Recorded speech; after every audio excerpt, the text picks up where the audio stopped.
Hello and welcome to GhanaWeb TV. This is the Business Desk and we will be bringing you the year in review. I mean, business stories, finance stories, banking stories that trended throughout the year. We're going to have a short discussion and I hope you enjoy it. My name is Nkommo Wo Ho and I'm joined by my colleagues. Stella and Mauli Aholmega. All right, so we are delving straight into business. Mauli, how has the year been for you?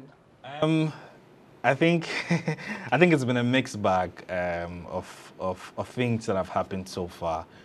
Obviously, we all know everything that's happened in the country. Ghana is already under an IMF program. Inflation has been skyrocketing at the beginning of the year, around 54%. Now, as of November, it's around 26%. So there's been a little bit of stability, but it took a while for us to get here. But I mean, for me personally, it's been a very mixed year for me. Would you say inflation affected a lot of things in the country? Yes, most definitely. Buying, selling, and business-wise. Yeah, most definitely it did. It did affect a lot of us, especially most workers in the country.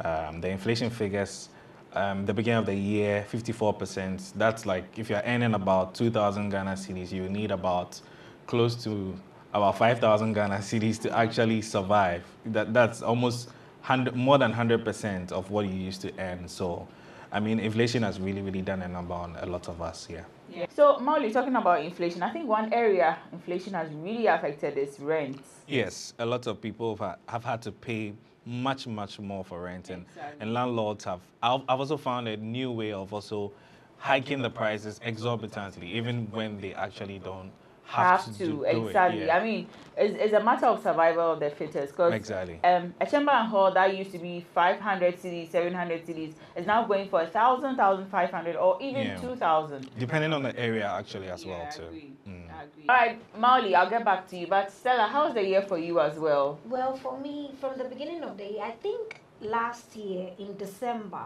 from the beginning of December, that's when the finance minister introduced the debt exchange program. Yeah. So from the beginning of the year, it started, people were agitated. Even banks had started applying the mark-to-market value on people's investments. So people who have investments or who had investments with these investment companies and banks lost their monies, and they kept telling them that, oh, when you keep your money, so actually the advice that they've been given is that don't withdraw your money, just keep it. But what if I urgently need to use the money for something? So all those things like brought agitations in the business environment, and these things affect investor sentiments, right? Because if you've invested 50,000 and you're expecting returns of about 15,000, so your new money now is 65,000.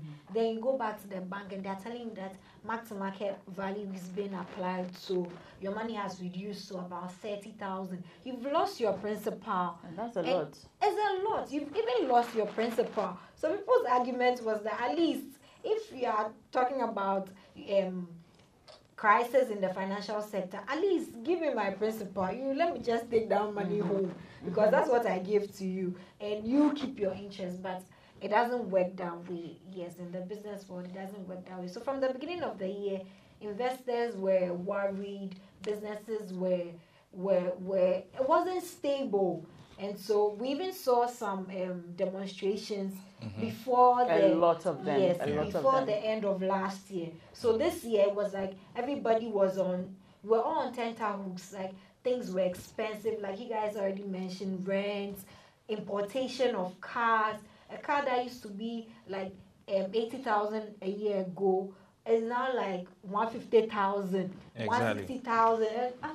And even one of those, the cars the Uber drivers drive a lot. Exactly. They got it for like 15,000 Ghana cedis, and now it's like 30, 40, 50. Yeah, I mean, no, even some people are actually selling around 80,000. Yes, 80,000 for just that model of the car. Oh wow! So averagely, I think if you really want to buy maybe an average 1.5 engine saloon car, you'd have to have about almost 100,000 Ghana cedis. Else you won't pass with the car.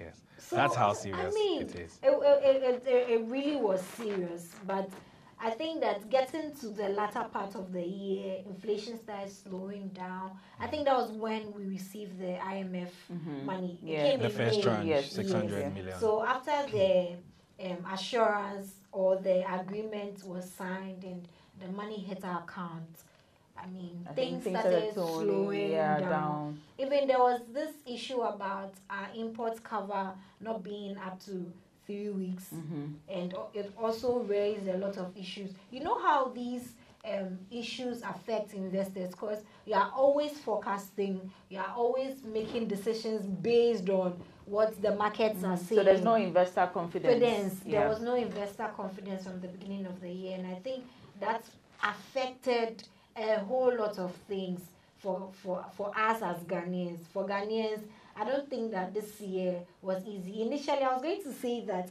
it was a roller coaster, but you know, roller coasters, it goes up, then it comes down. No, it was not a roller coaster. We're just going. There was no stop. No. But I think that now that we've recorded 26% and we're in December, it's good news.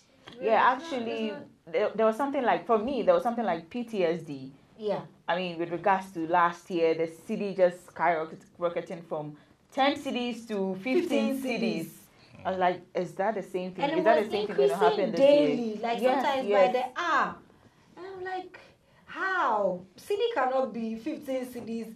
Something that was 6 cities a year ago. Like, how do you tell me to like more than twice the amount? Yeah. I mean, it was a lot.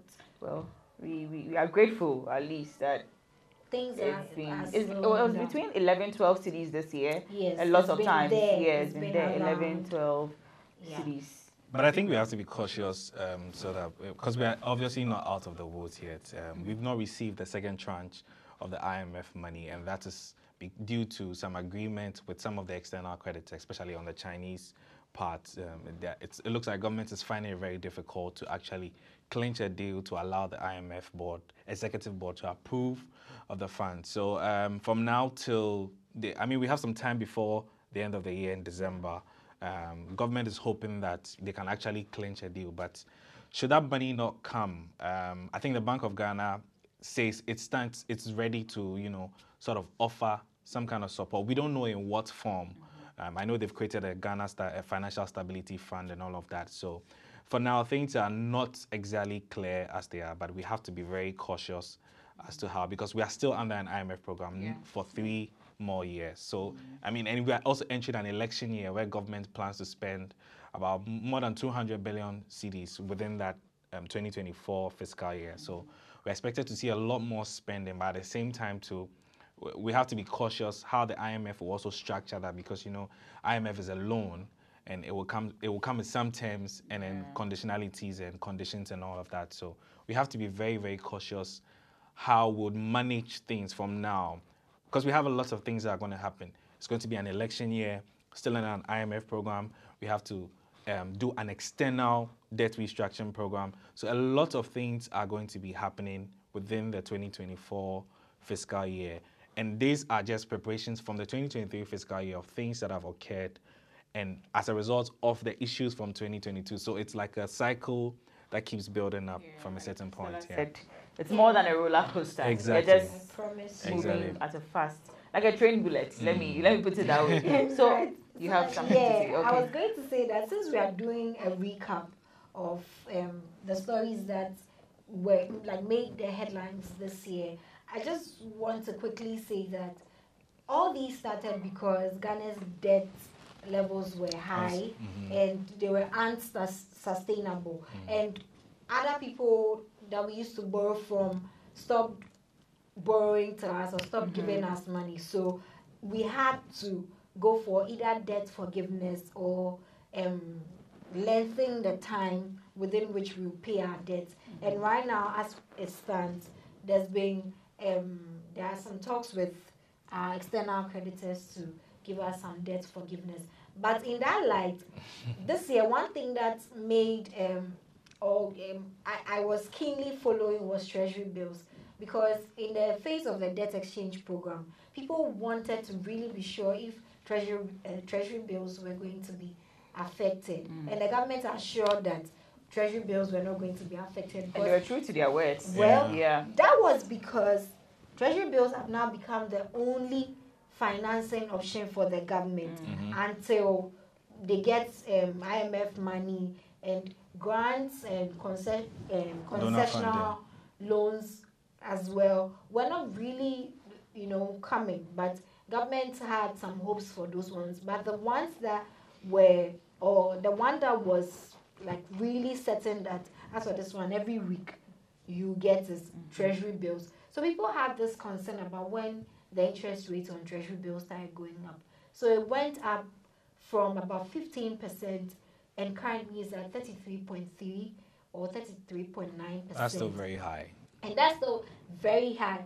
But the beauty of it, or yes, let me just say the beauty of it is that even if you buy Treasury bills and you are getting 33% on it, you are still not making your money because 33% was higher, was still lower than the inflation rate of the country. So it's like you are just getting peanuts. But at least it's better than not getting anything at all on your money. But interestingly, when the rates were increasing and people were agitated, financial analysts were talking about how the interest rates are increasing. Why is government still borrowing?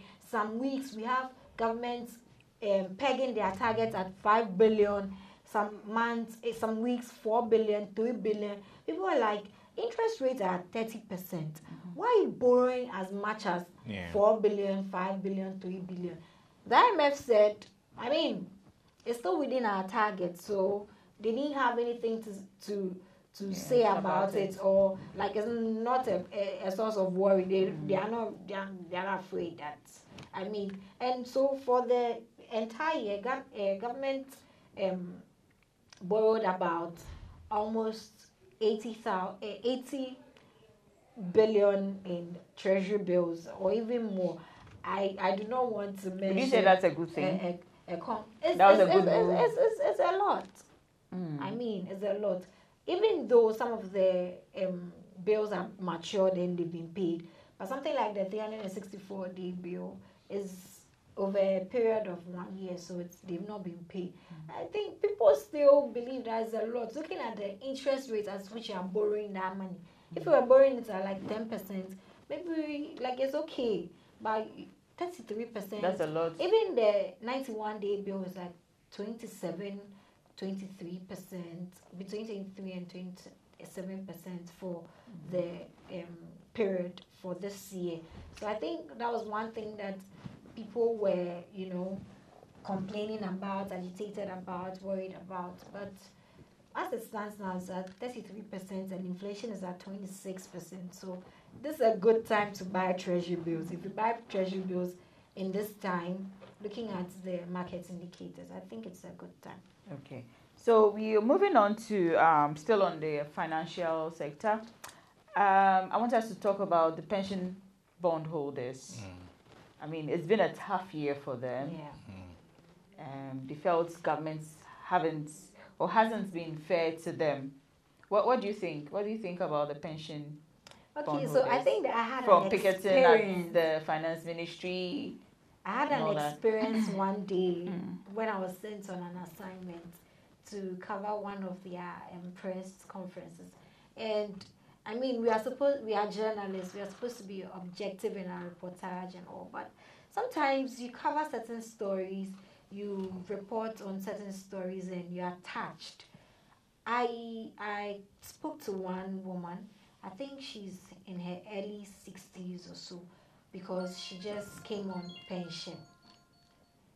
She was talking to me, she was like, when I worked hard, I worked very hard, and all this time I've been saving, knowing that when I come on pension, these are the things that I want to do. This is what I want my life to look like when I come on pension. So she said she decided that when she comes on pension, she's going to redesign her room, she's going to redesign her space. She has an allocation for her children, what she'll be giving them every month and stuff like that. She just wants to spend the rest of her time with her children, and all of a sudden she's supposed to. There's a cap. Her drinks are just dashed. All of a sudden, most Wiped of them away. had a cap on their On investment. their investment. And there was no clarity. The At thing the about that was there was no clarity about the way forward for them. So it was a very, very, very confusing time for them. Some of them I also spoke to. You remember we had a whole former chief justice. Yeah, I remember you covered that assignment. How, before you continue, what was your first impression when you saw her at I was actually very the surprised. finance ministry? I was very surprised to actually, because I didn't think someone of her caliber would even come to a picketing for that matter. Because the idea of picketing is you have people who are extremely aggrieved, and she's a former chief justice and all of that. So no one really thought that, okay, why is a former chief justice of that magnitude and even affiliated to the governing party? Exactly. So, and it actually resulted in some back and forth within members of the government I remember party her as well. banter or her argument, her clash with Gabi Yotre. Yes. Yes. And I think in a way her appearance helped, in a way, because they went back to the negotiation table with the Ministry of Finance, and then they were able to come up with some level of modalities, although there were still some snags along the way and all of that. But I think eventually it helped. And they were the argument is self-exempted or exempted.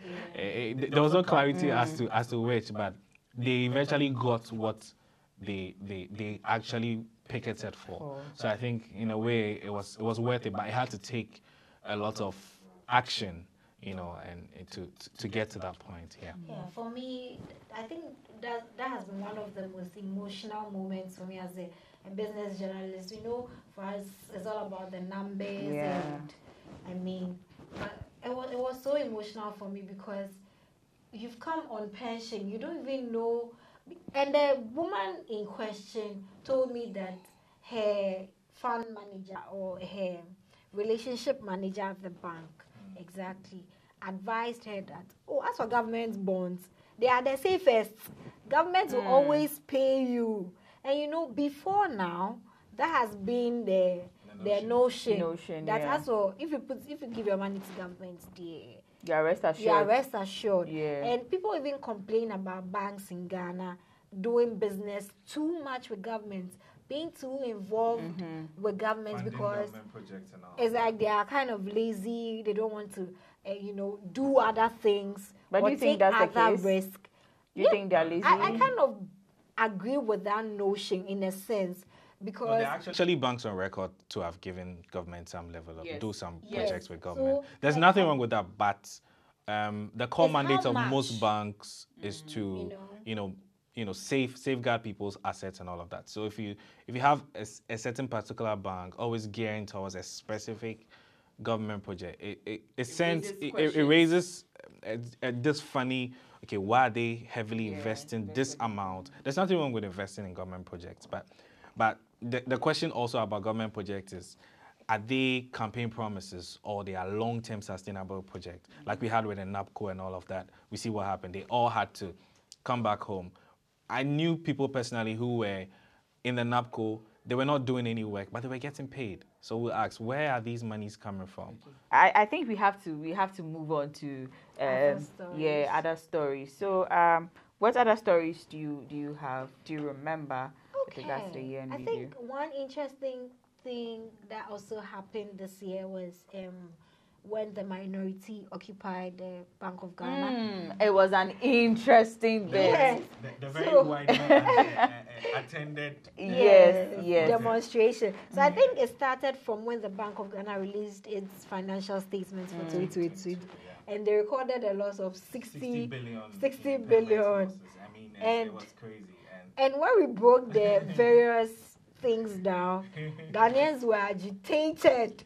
The minority was fuming. But the bank argues that it's a technical loss. Well. The bank argues that it's a technical loss. A technical loss in the sense that they had to participate in the DDEP. So almost about 80% of that amount. Yes, they had to bear the brunt of that. And it's actually true because they are the financial regulator. And if government was about to undertake any form of debt restructuring, the regulator was the one that was going to suffer the most. But then the argument is the amount of money is way too much because they made a lot of profit in the previous year before the 2022 one. So that was the argument by the minority and all. And that led them to decide that, okay, we want to demand the removal. And they also, it resulted in a lot of back and forth where we had the famous hooligan comment. I mean, at first when I saw it, I was like, did the governor really say that? And then we had to go back. And it was actually a foreign interview, centralbanking.com. And for him to say that to a foreign international website, I think it took a lot of people by surprise. And in a way, I kind of understand because the emotions were hiding because they were like, you and your deputies, like there was a lot of pressure. I don't think, not maybe with resignation, but don't you think he needed to explain? He needed to do some explanations. I mean, it's fair. I think for them, they've always argued, the Bank of Ghana has always argued that they didn't need to go to Parliament and tell Parliament that, hey, we are doing this, we are printing this money, and we are, giving government some form of support. But the argument from the minority is, you had to come to us to tell us that this is what you were doing because there was a cap. You understand me? So there were legal, there were legislative ramifications as to at which point they can stop and begin. So that was the argument. And their argument is, it's the finance minister's responsibility to come to Parliament and inform Parliament that this is what I've requested of the central bank to do. So it was a lot of legal, and these entities are quite powerful. The Bank of Ghana, the Ministry of Finance, and then the parliamentary, the legislature as well. So there was a lot of back and forth confusion as to who really went wrong at that point. But at the end of the day, I mean, it looks like the central bank had its way and the minority were not happy about it. Another interesting thing about the Bank of Ghana was when there was news that was building a new head office. Yeah, exactly. So right after they released their financial statements and they recorded that loss, then the story about they building a new head office yes, also came up. Yes. 250 million. So there are a lot of agitations. There were a lot of agitations, and then the justification for that was that the office at Makola, at the Central Business District, is not good. They said it can't withstand earthquakes. So that was the other excuse, tremors. I remember. So I mean, this year, They actually said it's not fit for purpose. the government has been on full blast mode because it's one predicament after the other, one scandal after the other. I mean, BOG also had their fair share of the backlashes. Okay, so the ECG and the IPPs.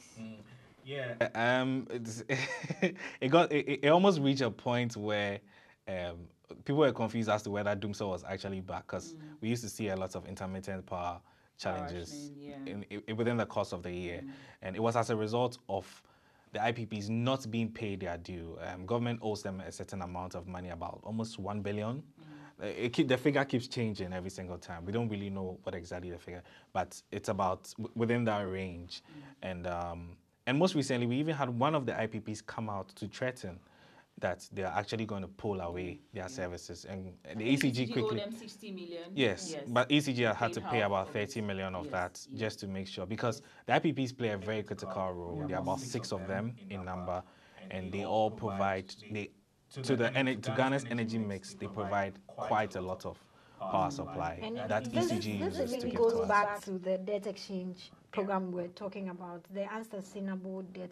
All those things fall into government debt. So when government was not able to cater for the debts, I mean, but the IPP's argument is that we can't restructure our debts because you owe us the money. You owe us, yes, and it's not something that is new. About the time that you owe us the money from. It's about, I've got to buy something from someone. Exactly. There's no way I can go and tell the person that my father cannot pay. So what should he do? I'm owing. I'm in debt. So I'm I in cannot debt. pay. So I cannot pay. So that was their argument that we can't go and tell our suppliers that we can't pay just because the government cannot pay. As well as we will not partake in any debt restructuring. Government should pay our monies, and government has been dilly-dallying with them for a very long time. So I think that's about it with the IPPs and the... Okay, and then lastly, we have the lithium mining deal, the latest controversy, in town. I mean, we've had governments defending that deal, whilst minority and citizens are against it. I mean, why would you sell yourself short with something you actually have or own? Yeah. We've actually also had, on that deal, we've also had the former Chief Justice, Sophia Akufo again, showing herself. This year, she's really on fire. Yeah. Showing herself again, condemning the deal. And she actually described it as a colonial type of deal. So basically, Ghana is not getting much from the deal. And when you look at the terms of the deal, she's actually right in a way, because you have two foreign companies getting 40 at piece, 40 each. That's 80% of the deal. And then Ghana gets a mere 10%. And then you have the Minerals Income Investment Fund, which was backed by an act of parliament, also come in and invest into this. So there are lots of questions. They're like, okay, what are the actual terms of the deal? Why are we given so much of a resource that we just found? Why don't we, some policy analysts also believe that, why don't we just help the Ghanaians, train them to learn more about the resource, then we'll let the foreigners come and teach us how to mine, then we'll find a way to export it in whatever form the terms of the agreement allows for. I don't think that's going to happen, because governments seem to be adamant that this is the best deal. They are going to pull through with it. I think that's more of a talk shop, because lithium is it's a very new. You know, this is not the first time we are dealing with governments and its decisions. Obviously, I mean, they can say that, but with what we've seen in this country is when there's pressure on government, they tend to scale back on some of their positions. What happened to e-levy? Remember? But now e-levy, it was only reduced. There was a reduction. Yes. But e-levy didn't live up to its expectation. That's why we went to the IMF. We are still paying e-levy. The point Nai is trying to make is that no matter what you do, they'll still pull through if they want to pull through. Because people are saying that this deal is not good for the country. They are saying this is the best we can give you. Whatever you do, you can shout, you can roll on the floor. They'll still do it. On controversial deals, I think one of such that I really followed this year was the Talkertainment deal. It was a whole roller coaster. I mean, the stories are on GhanaWeb.com.